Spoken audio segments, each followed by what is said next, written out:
So by the time I joined, Purav and team have already done the hard work required in taking this company from the 0 to 1 journey.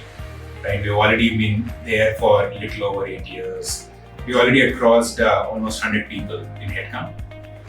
So in many ways, one of the things that Purav and I started to focus on was the next phase of our journey, right? The 1 to 10 or the 1 to 100 kind of journey.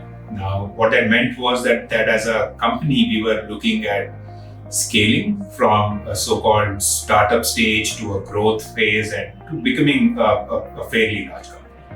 And what happens with scale is the ability to scale up multiple things. The biggest thing is, of course, scaling up our leadership team.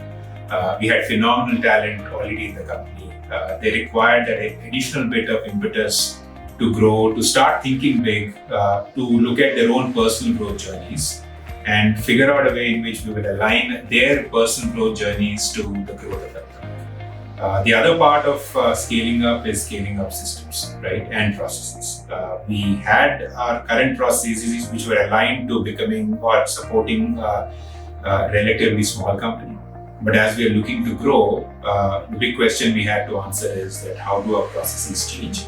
The idea is not to add a lot more excessive bureaucracy in that process, but the idea was to set it for growth as we look at growing in the future.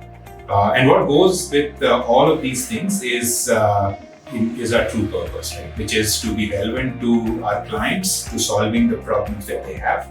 And we realize that as we grow, the problems that we will be called upon to solve will also get bigger and bigger.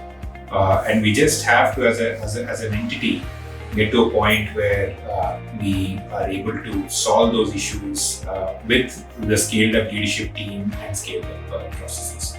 So that's the exciting journey that we're all on, and there's really a lot more to come.